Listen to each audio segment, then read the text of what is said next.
Bon, il est important pour le Musée de la civilisation d'acquérir le calvaire d'Oka pour plusieurs raisons, dans le fond. La première raison, c'est que c'est un patrimoine exceptionnel, d'art ancien, bien sûr, mais qui raconte d'abord une histoire, celle de la relation entre les Blancs, les Européens et les Autochtones, puisque c'est un calvaire qui visait aussi à faire la propagation de la foi.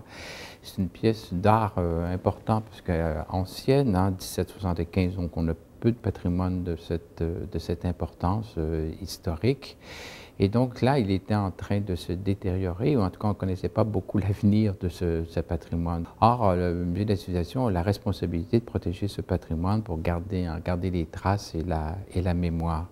Et là, c'est un objet ce sont des objets, en fait, qui sont excessivement importants dans cette histoire religieuse du Québec. C'est donc un patrimoine historique excessivement important qui vient compléter nos collections historique, mais aussi de patrimoine religieux. Donc, on n'a pas nécessairement l'objectif de tout acquérir. Premièrement, ce serait impossible.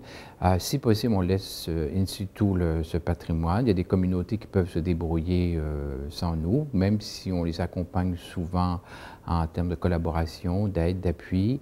Mais parfois, elles n'ont pas le choix et donc ces communautés-là ont décidé de laisser au musée effectivement des collections. Donc, on fonctionne beaucoup plus par donation. Le musée n'a pas les moyens d'acquérir tout le patrimoine religieux du Québec, c'est impossible.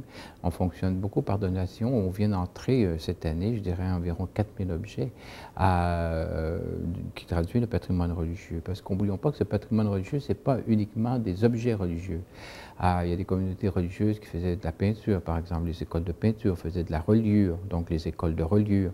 Donc, nous, ce qu'on veut, c'est garder les traces de cette action sur les communautés religieuses, parce qu'au Québec, elles ont été déterminantes.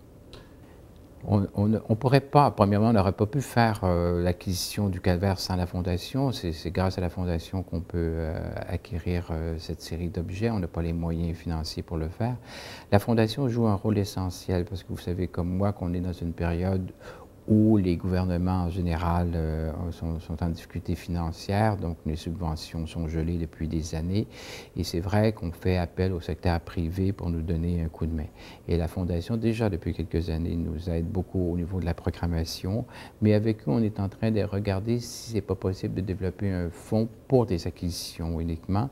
Et le cas du calvaire d'Oka constitue un premier prototype d'expérimentation pour nous, pour voir si on ne devrait pas annuellement, effectivement, développer des fonds qui nous permettraient d'acquérir. Parce qu'un musée ne peut pas se contenter uniquement des donations, il doit avoir une politique plus proactive et donc passer aussi auprès des acquisitions et des achats en termes de collectionnement. Et donc, dans ce sens-là, la Fondation elle est plus qu'essentielle, elle est incontournable, effectivement.